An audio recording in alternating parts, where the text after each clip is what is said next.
everyone, it's Karen the Geordie Grandma. Today I want to talk to you about type 2 diabetes and my weight.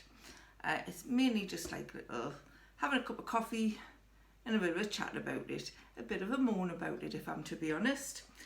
So the reason I wanted to talk about it is I've been type 2 diabetic for about 13, maybe 15 years now, and I've kind of never properly had it under control, but my last annual blood glucose check was too high and the nurse is like, okay, we need to start sorting this out, or there's going to be consequences. So I'll just give you a little bit of a background. Diabetes is when your insulin doesn't work properly or you don't have enough. And I'm talking about type 2 diabetes. I'm not an expert in it, I've just got it, and I know a little bit about it. So your insulin doesn't work properly or your pancreas can't make enough of it. So your blood glucose, your blood sugar keeps rising. And if your blood sugar is high for too long, it can cause, consequences.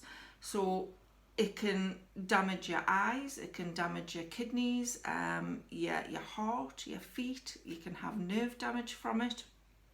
So if you don't control it, there's lots of issues. But my problem with that is I have type 2 diabetes, and the only real symptoms I have when it's not under control is I want the toilet more, so I'm weeing more. I feel tired, I have to lie down and have a nap, so it makes us feel tired if I'm not controlling it properly, if I'm eating too many sweets or something. But apart from that, I don't really have any serious major symptoms.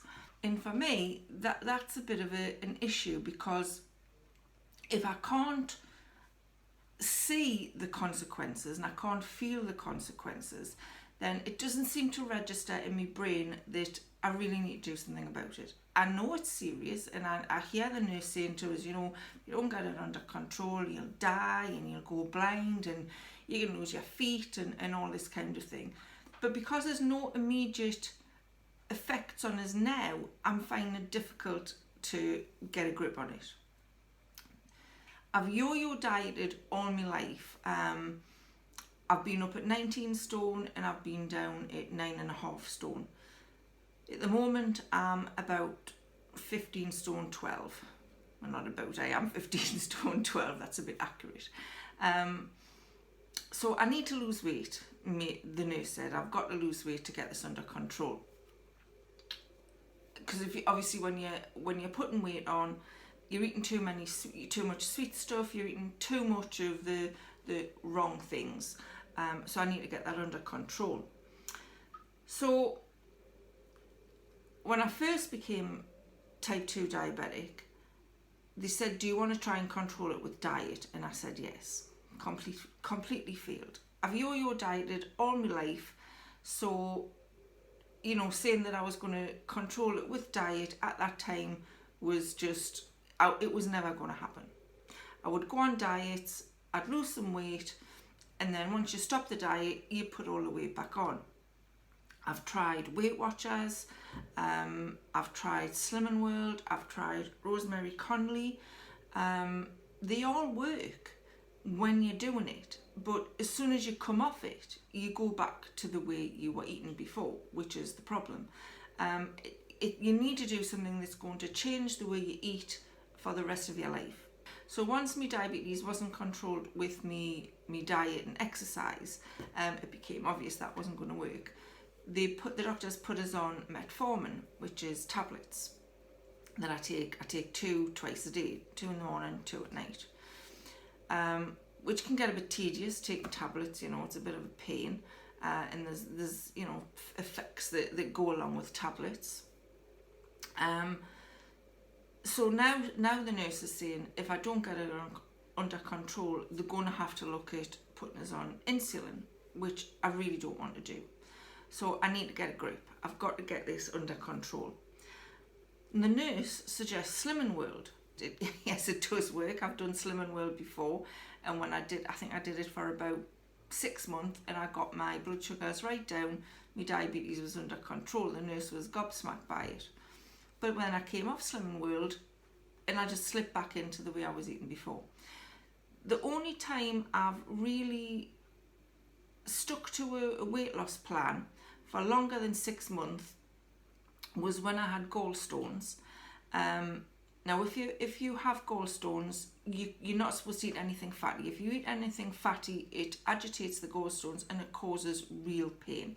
And if I did that, I used to end up in hospital having to have a morphine injection. So because that happened, I stuck to eating low fat. I didn't eat anything that was over 5% fat, and I lost weight. I lost 5 stone, and I kept that off until I had my gallbladder out. Obviously, after that, I could eat fat again. So you may be sitting there going, well, don't be so weak, don't be such a wimp. Just, this is a serious disease you've got. Just get it under control. And yeah, I'm an intelligent person. I know that. I can hear that. But it's not as easy as it sounds. So because I don't have any sort of effects from it at the moment, it's not registering in my head that I really need to do something about it. So the nurse suggests Slimming World. Now, I'm not sure about Slimming World. Yes, I've done it before and I know it works. But as soon as somebody says to us, or as soon as I say to myself, you're on a diet, my head reacts in a funny way. As soon as I say, I can't eat this and I can't eat that, I want it. It's just the way it is. I don't like Slimming World classes. I don't even think they're on at the moment, but I didn't like Slimming World classes. I felt that you were sat there for an hour and a half waiting for people to be weighed, and then all that happened was the teacher, or whatever we call him, the leader, the Slimming World leader, would stand up in the front of the class and read out, if people had lost or put on, and everybody clapped if you'd lost, and commiserated if you'd put on. And I never really found it very helpful. I never really found the leaders to give you any tips, or I didn't feel the members were helping each other with tips and hints on how to cope with the Slimming World plan. I could do online, but then you haven't got the support, and I suppose it's the support that's supposed to be the help. Obviously it wasn't for me, so I'm not sure about online, and I think you've got to sign up for 3 months, and I think it's 60 quid initial payout, which is 60 quid's a huge chunk if it's not something you're going to stick to. I'm not sure about Slimming World. The other thing that I've had a look at is the diabetes websites. So this is diabetes.uk, I think. They've got an app out. I think it's their app. I could be wrong, but I think it's their app, and it's called the Low Carb app. Now, when I mentioned this to the nurse, she didn't really know anything about it, and that's when she suggested Slimming World. Now, as the low carb plan is supposed to be NHS recommended, shouldn't the nurse be recommending the app to us? You have to pay for the app as well. I bought it during lockdown from Woucher. I think it cost us £30, and that's an annual membership. It's a 12-week programme, and it's got a gradual, you change things gradually, step by step, so you're not doing anything all at once. So I feel like the nurse should have known more about that and been able to point us more in the direction of what I should be doing, because Slimming World doesn't really advocate low carb. I know you're limited to the bread you can eat. I think you can only eat 2 small slices of bread a day, but you can still eat potatoes, pasta and rice. I think you can eat as much of those as you want. And the low carb diet completely goes against what I was doing on the Rosemary Conley diet when I lost 5 stone, which was low fat. The low carb diet recommends high fat, good fats, and no carbs. So I don't know. So I've been trying this low carb app for a couple of weeks now. And the first week, it started off by saying, just try and cut out either sugar in your tea and coffee. I don't take sugar in my tea and coffee. Cut out, sweets, cakes and chocolates. Or cut out sugary drinks, which I don't really drink. So I thought, right, I'll try and cut out sweets, cakes and chocolates. It's been a bit hit-y-missy. I've had good days and I've had bad days. I've always been a comfort eater, so if I'm feeling down, I eat. In fact, not a comfort eater, I'm an emotional eater. So if I'm down, I eat. If I'm happy, I eat. You know, if I'm angry, I eat. I just eat. So the low carb app, it's a 12-week plan, like I said, but it's an annual membership, so there's still all the support for a whole year. It's got lots of stuff on it. It's got videos, you know, from doctors and health people that talk to you about diabetes and how low carb's good for you. It's got sort of lifestyle videos on there, so it's got exercise classes on there. At the moment, they've got Zoom meetings where you can jump onto Zoom and you can chat with a whole group of people about what's going on with your low carb plan, and I think it's tailored towards people with type 2 diabetes, but it's not exclusively for people with type 2 diabetes. So it would work for people who just wanted to do the low carb plan. This is not no carbs, it's just low carb. It's got food plans in there, lots of recipes. They've got food diaries, so you can type what you're eating in. It'll tell you how many carbs is in it, how much protein, how much fat, so you can try and keep everything under control. And it's all about making gradual changes. So the first week was all about cutting out the sugary stuff, and the second week is all about trying some of the recipes and trying some different things. But I find, even though there's lots of help on there, there's tons of stuff, I actually think it's better than the Slimming World plan. I find the low carb way of life really, really difficult. I'm just going to have a sip of coffee in my I Love My Grandma cup. I find it really difficult to do low carb. I don't eat meat. I'm a bit lactose intolerant, so dairy products aren't a big feature on my meal plans. So now you're telling us to cut out carbs. What the hell am I going to eat? I can't eat sweets. I can't eat bread. I can't eat potatoes. I can't eat cheese. I feel like I'd rather just take a pill and not eat at all, basically. So I'm finding low carb really difficult. I struggled with it for a few days where I tried to stick to it, and I think this was on the Monday I started, and by the Wednesday I was really struggling. I wasn't having no carbs. I think I was having a slice of bread or something like that, but I just really struggled. And then with not having any sweet stuff, I was craving it. So I'm in a bit of a predicament. I'm finding this really difficult, and it's getting us down, to be honest. I'm getting quite depressed about it. If anybody's got any tips out there to help us, or any pointers, or I know there's no magical cure and I have to do it myself. I have to just get my head around it and get on with it. But what I don't want to do is go to Slimming World, lose some weight, then leave Slimming World in a year's time and be back in the same position, because in my head that's what I think is going to happen. For me, it's not about, well, it is about what I'm eating, but it's not about the fact that I don't know what to eat. I know what I should be eating and I know what I shouldn't be eating. I've been doing it been dieting since I was 15 years old, and I swear that dieting made me fat. The more I dieted, the more weight I put on afterwards. So dieting just been a waste of time, really. For me, I think it's a mind thing. It's in my mind. What is it that is prompting me to eat things that I know I shouldn't be eating?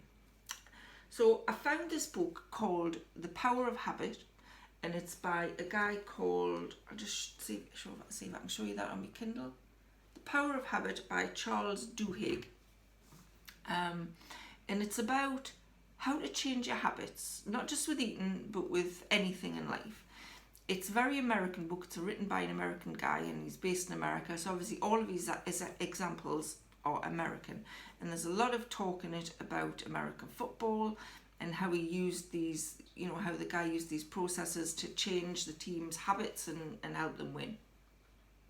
It goes into company motivation and stuff like that.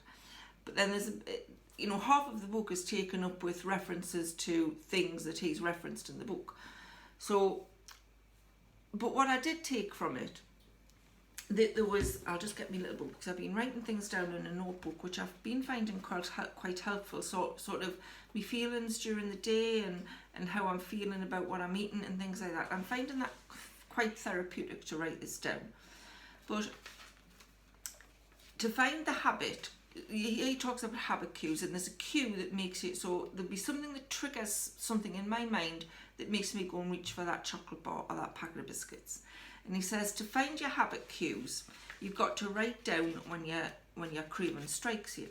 So you need to write down 5 things. You need to say where you are, what time is it, what's your emotional state, so you know what you're feeling, who else is around, and what action preceded the urge to go and do it. So yesterday I ate a bounty. So I decided to follow this, and I started to write down the things. So where was I? I was in the sitting room. What time was it? It was 8:45 in the morning. I usually get up at 5 o'clock, so I'm not getting up and eating about straight away. This was a little bit later. What was in my emotional state? I felt very unfocused yesterday. Felt like I couldn't concentrate on anything. And I was feeling stressed about it because I knew I had some work to do, and I was feeling stressed that I couldn't focus on it. There was just me. Warren had gone to work, and I'd been watching the telly just beforehand. So I'm going to write these things down over about a week, so I can see if there's something that is triggering, you know, if there's anything repetitive, you know, is it 8:45 every morning? Is it when I'm stressed? You know, is it when it's just me? Which is, to be honest, it's usually just me in the house, because Warren works, he's a painter and decorator, so he works outside of the house. I work at home, so I'm usually in on my own.